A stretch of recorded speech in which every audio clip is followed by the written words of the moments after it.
Imagine a world where nothing is random, and major events that happen worldwide were written down hundreds of years ago.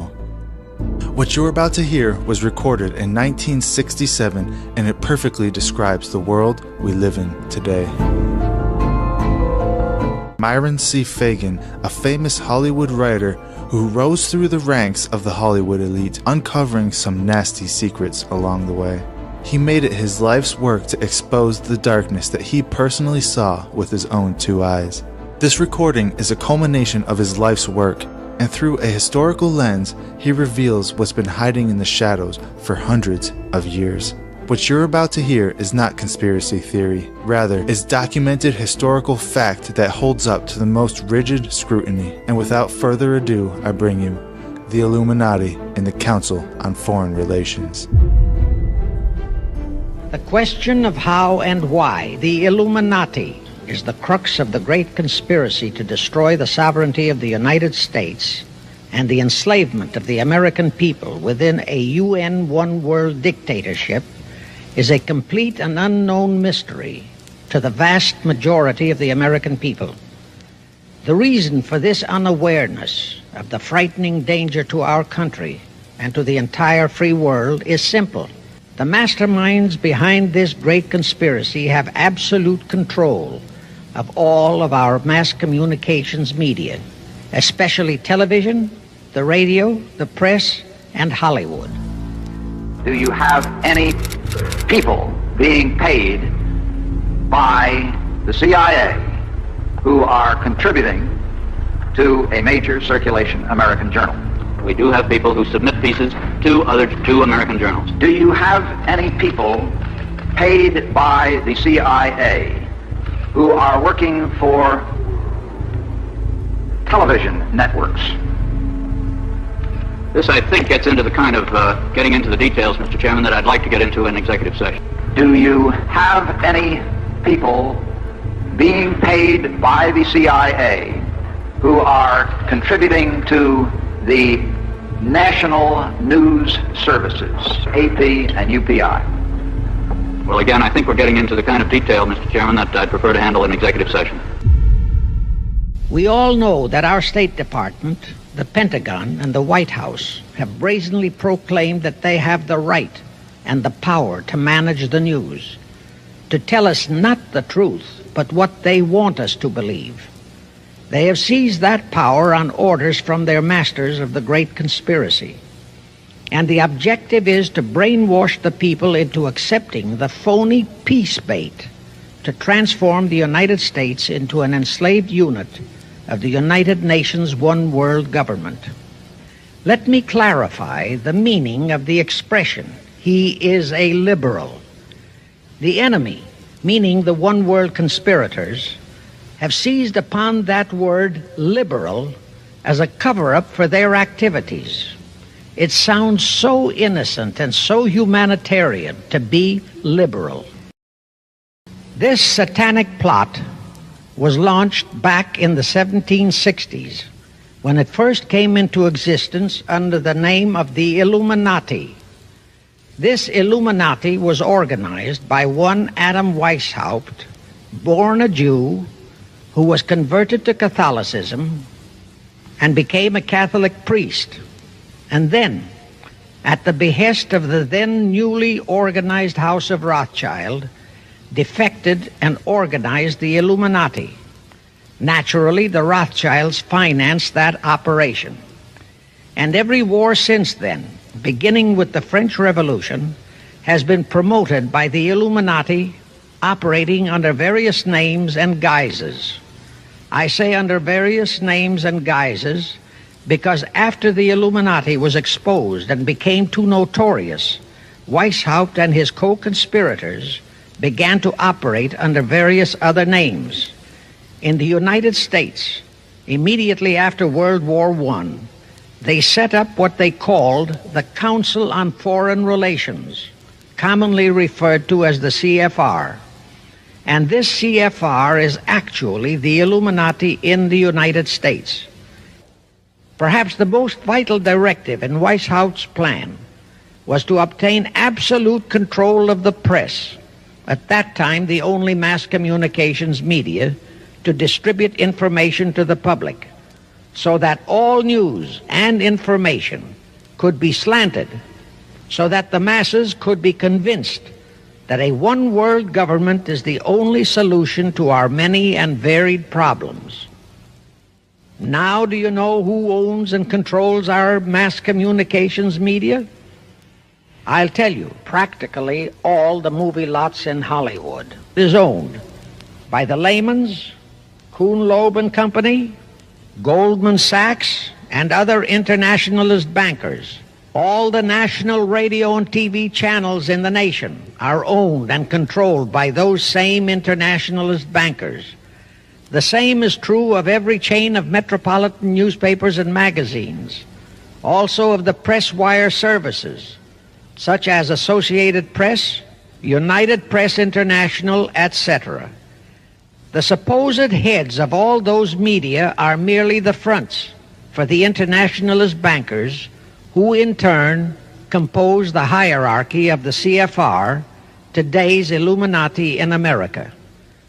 Now can you understand why the Pentagon's press agent Sylvester so brazenly proclaimed that the government has the right to lie to the people?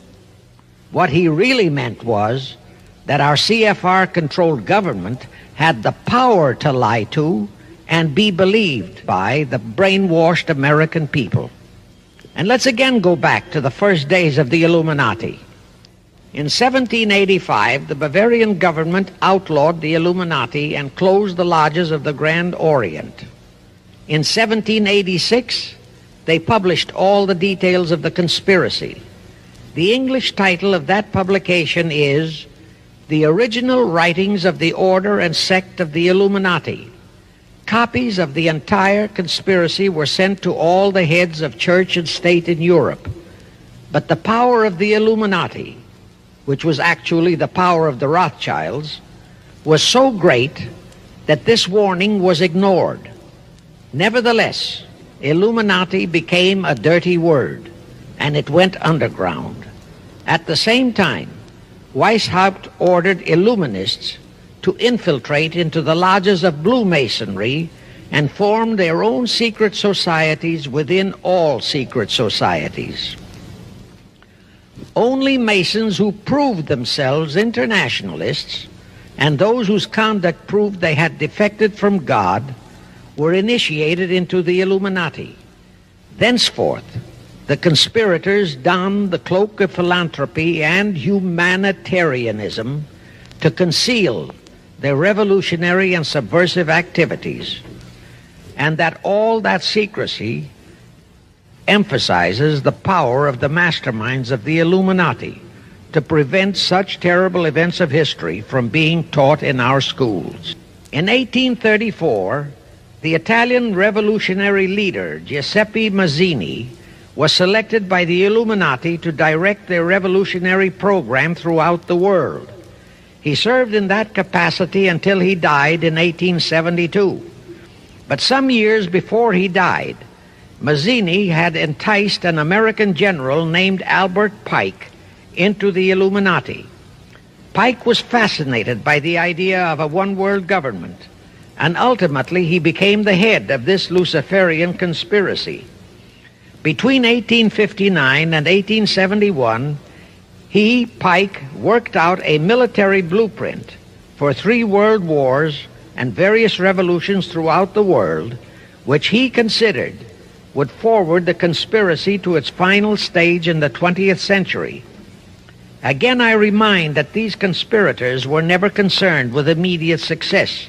They always operated on a long-range view. Pike did most of his work in his home in Little Rock, Arkansas. But a few years later, when the Illuminati's lodges of the Grand Orient became suspect and repudiated because of Mazzini's revolutionary activities in Europe, Pike organized what he called the New and Reformed Palladian Rite. He set up 3 supreme councils, one in Charleston, South Carolina, one in Rome, Italy, and the third in Berlin, Germany. he had Mazzini establish 23 subordinate councils in strategic locations throughout the world. These have been the secret headquarters of the world revolutionary movement ever since. Long before Marconi invented radio, the scientists in the Illuminati had found the means for Pike and the heads of his councils to communicate secretly. It was the discovery of that secret that enabled intelligence officers to understand how apparently unrelated incidents, one such as the assassination of an Austrian prince at Sarajevo, took place simultaneously throughout the world, which developed into a war or a revolution.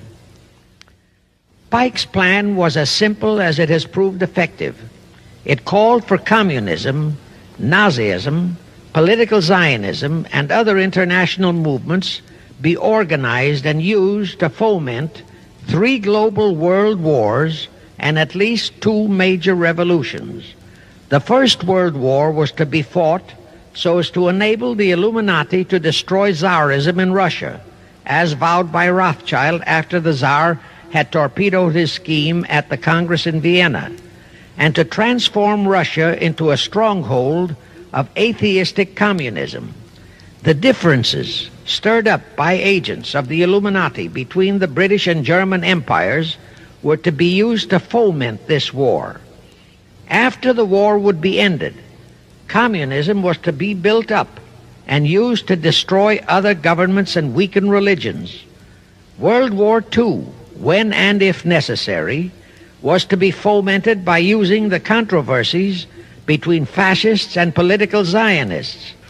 During this World War II, international communism was to be built up until it equaled in strength that of united Christendom.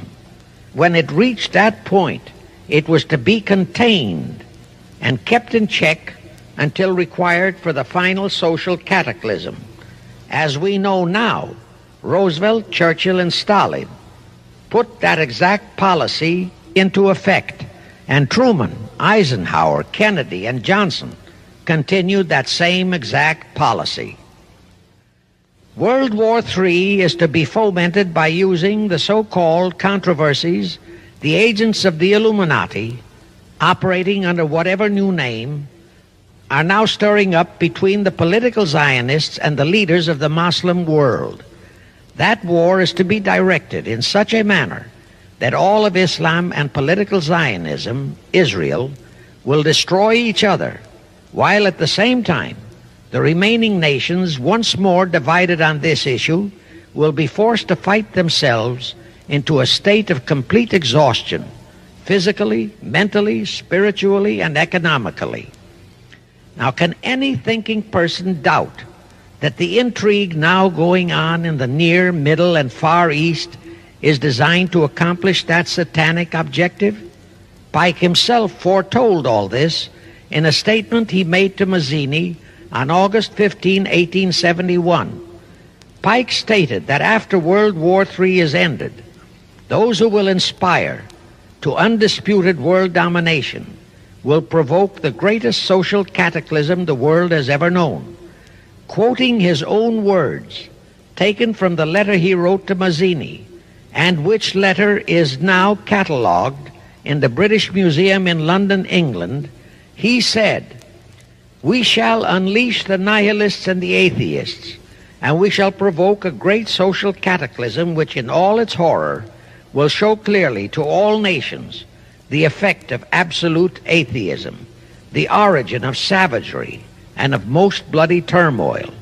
Then everywhere the people forced to defend themselves against the world minority of revolutionaries will exterminate those destroyers of civilization, and the multitudes disillusioned with Christianity, whose deistic spirits will be from that moment on without direction and leadership, and anxious for an ideal but without knowledge where to send its adoration, will receive the true light through the universal manifestation of the pure doctrine of Lucifer, brought finally out into public view, a manifestation which will result from a general reactionary movement which will follow the destruction of Christianity and atheism, both conquered and exterminated at the same time. When Mazzini died in 1872, Pike made another Italian revolutionary leader named Adrian Lemmy his successor. Lemmy, in turn, was succeeded by Lenin and Trotsky, then by Stalin. The revolutionary activities of all those men were financed by British, French, German, and American international bankers, all of them dominated by the House of Rothschild. We are supposed to believe that the international bankers of today, like the money changers of Christ's day, are only the tools or agents of the great conspiracy, but actually they are the masterminds behind all of it. While the general public has been brainwashed by all the mass communications media into believing that communism is a movement of the so-called workers, the actual fact is that both British and American intelligence officers have authentic documentary evidence that international liberals operating through their international banking houses, particularly the House of Rothschild, have financed both sides in every war and revolution since 1776.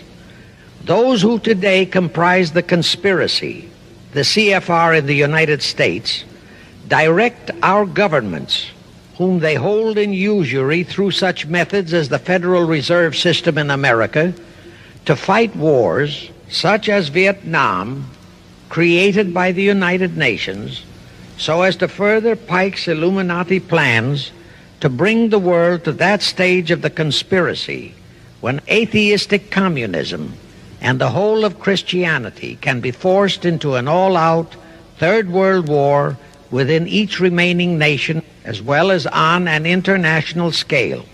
Now let me show you how our federal government and the American people have been sucked into the one-world takeover plot of the Illuminati Great Conspiracy.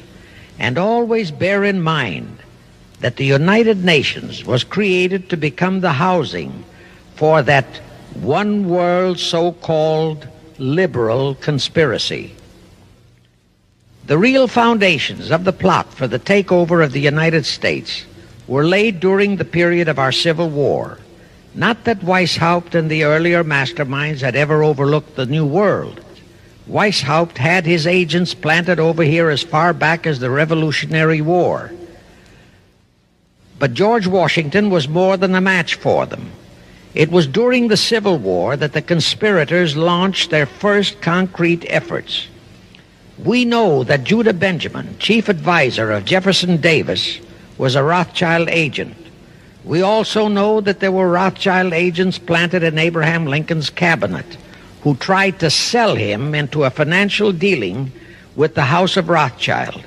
But old Abe saw through the scheme and bluntly rejected it, thereby incurring the undying enmity of the Rothschilds.